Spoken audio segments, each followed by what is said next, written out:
A popular YouTube channel that focused on motorcycles and their adventures started to visit Area 51. During their visit, they crossed the barrier into Area 51, playing it off as it was a joke. Here we are, we're across the line. I'm physically across the line. You're gonna get shot. Right there. Boom.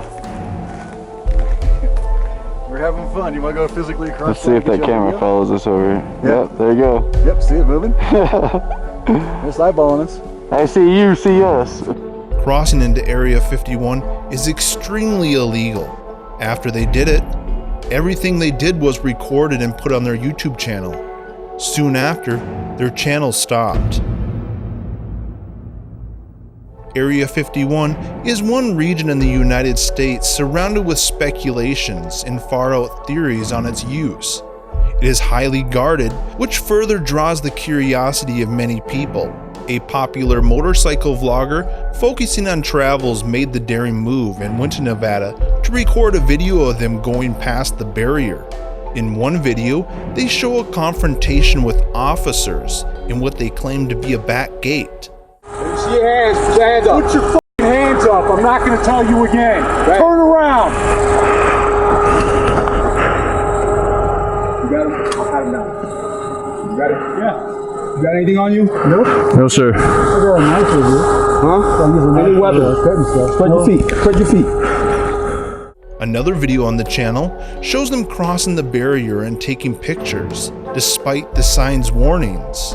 In this video, they say they see a sniper in the hills and cross the signs that tell them to stay back.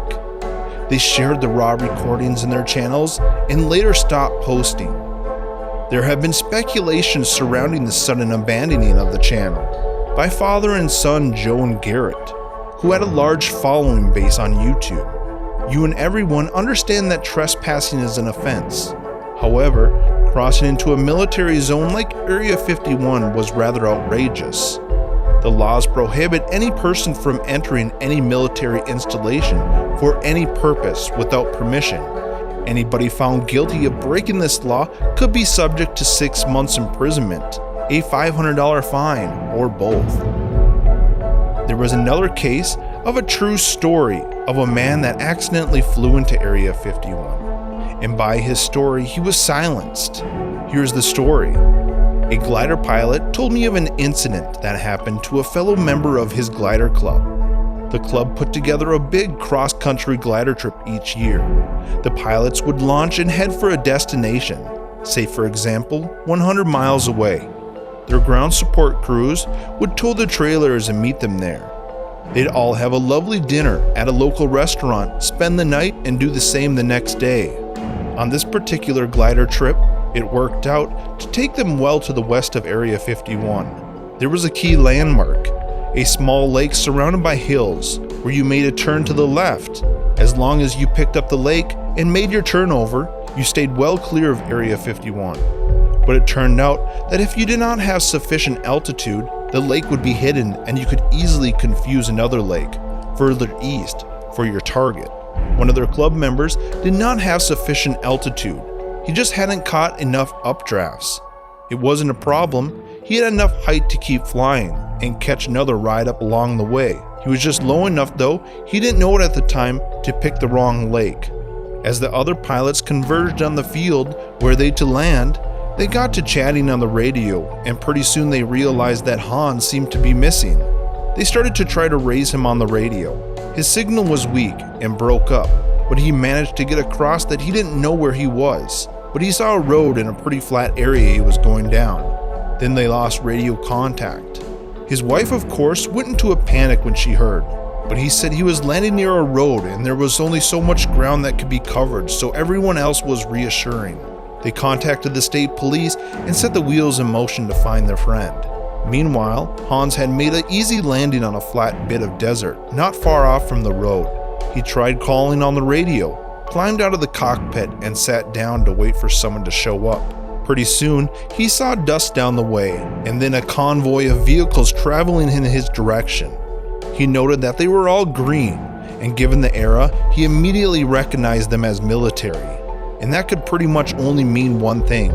When the soldiers, weapons out, approached him and started asking questions, he politely answered. Hans didn't have a camera in his cockpit to take pictures.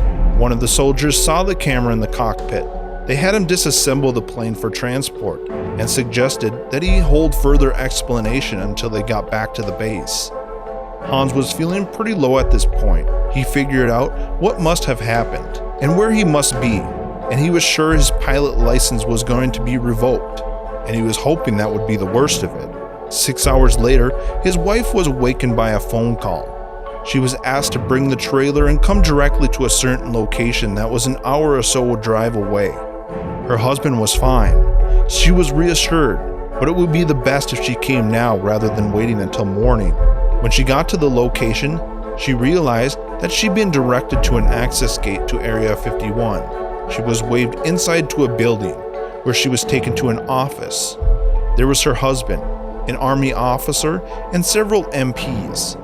Hans was looking at his shoes, a bit downcast. The officer presented them a very legal-looking paper and asked them to sign it.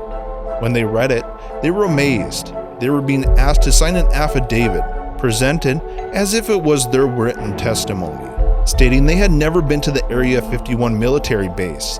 They didn't even know where it was, never been there, never sit on the property, never even seen it from the road. They of course signed immediately. Back outside, they found that a team of soldiers had already loaded up the glider. The cameras were even still in place, although all the film was gone. His wife was thanked for coming promptly. He apologized again for any inconvenience. They were waved back out of the gate, and that was that. He kept his pilot license because, after all, according to him, it never happened. Now back to the YouTube channel Mac Adventure. A closer look at their videos reveals them to be authentic, and it seems that the duo crossed a line that would lead to the eventual abandoning of their channel. While the actual reason is debatable, there is a probability that the government could have intervened. On the channel Explore With Us tried to reach them for explanation, but it provided futile, as they were out of touch for a while, and when they came up, they simply said FDC, 6 months, which means Federal Detention Center for 6 months, which was stated on the signs by Area 51. 6 months and a $500 fine. Trespassing into a military base can lead to a considerable penalty, since they made multiple attempts as shown in the videos where they deliberately entered into the zone. Then the government could have decided that continued exposure on their YouTube channel had reached their limits. There is also a chance that they choose to abandon their channel and sign an affidavit similar to the glider incident. You got it? Yeah. You got anything on you? Nope. No, sir. Huh? Any weapon? Spread your feet. Spread your feet. You're going all the way out here. We're just adventure travelers. We're just adventure travelers. It's adventure travelers? Yeah. Spread your feet up. All right. Turn around. You can also weigh on the probable cause of Mac Adventure's decision to leave their high-ranking channel.